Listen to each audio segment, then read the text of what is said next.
Alright, before we start the video, none of the footage shown in the background is by me. It is by two other YouTubers, so I will link their channels in the description below.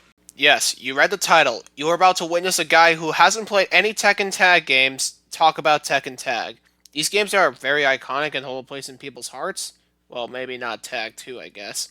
So let's talk about these games from their core, such as their gameplay, their story, and their impact on the Tekken franchise as a whole. For those of you who haven't played team fighters like the Marvel vs. Capcom games, basically instead of learning one character, you have to learn two, or in some cases even three at the same time.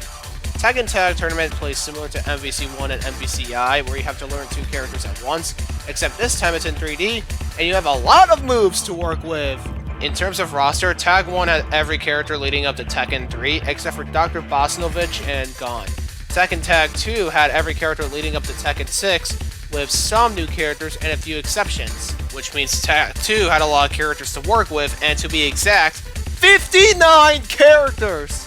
Just to give you an idea on how many characters that is, Bandai Namco also made a JoJo's Bizarre Adventure game with the same amount of fighters, and it's up there with Smash Ultimate for the most characters in a fighting game. Tag 1 had a game mode outside of fighting called Tekken Bowl, which is basically bowling with Tekken characters, but Tag 2 had a crap ton of modes, especially on the Wii U version, which I can't find for the love of me. There's also tag throws in both games, which are basically combo throws, which is a living hell in Tag 2 if you're up against both Kings, Marduk, or JC. And the Wii U version of Tag 2 also has Tekken Ball. If you played Tekken Ball in Tekken 3 or Tekken 8, it is basically the same, but with tag. There's also a mushroom mode, which is basically the core gameplay with Mario mushrooms around, and they function like in Smash, which sounds chaotic for a game like Tekken Tag, especially since the Mega Mushrooms look like they benefit a big character like Jack. In Tag 2, you can also obviously customize any fighter in the game, which is a Tekken staple, but in the Wii U version, you can literally dress Kazuya as Link from The Legend of Zelda. Yes, you can actually dress up Tekken characters as Nintendo characters in the Wii U version, which makes me wonder why there isn't a Tekken game on Switch. I can talk all day about this game's customization, but I've never played it, so therefore my opinion is invalid.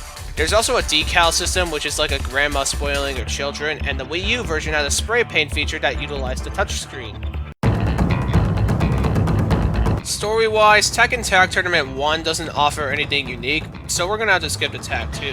Heihachi develops the cure to make people younger, and that results in him having the worst haircut I've ever seen in a fighting game. And people think the new hairstyle they give Eddie sucks. Nah, this is much worse in my opinion. So then he hosts a tournament to test his new / old body out, and that's kind of it. That's it. That's the only bit of actual story in this game. So we have to go back to Tag 1 to talk about the final boss.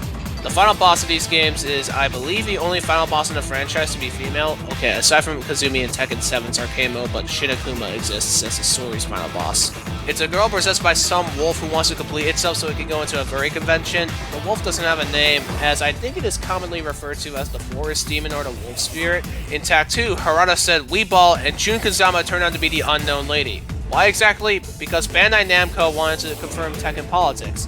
That's all the lore this character has, aside from the fact that the wolf is not in Tag 2. In the end, the Tekken Tag Tournament Duology, as alright as they were and as much as I liked them from footage I saw, didn't leave as big of an impact as the rest of the franchise. Both games didn't do well, especially with Tag 2 being the worst selling traditional Tekken game, but they still showed that 3D fighters can also be tag fighters. However, the reasoning for low sales could be that both of these games are more or less visual upgrades of their predecessors, just with new features added. Tag 1 was a visual upgrade of Tekken 3 in the tag fighter genre, and Tag 2 was Tekken 6 as a tag fighter. The former worked because it was the first Tekken game released on a very popular console, the PS2. But the reason Tag 2 did not work as well is because of it being released on not only the latter end of the PS3 and 360 era, but also being the only home console Tekken to be released on a Nintendo console. Nintendo's worst home console at that. And that was the Tekken Tag Tournament Duology explained by a guy who hasn't played those games. If you want to see more of this series, let me know in the comments.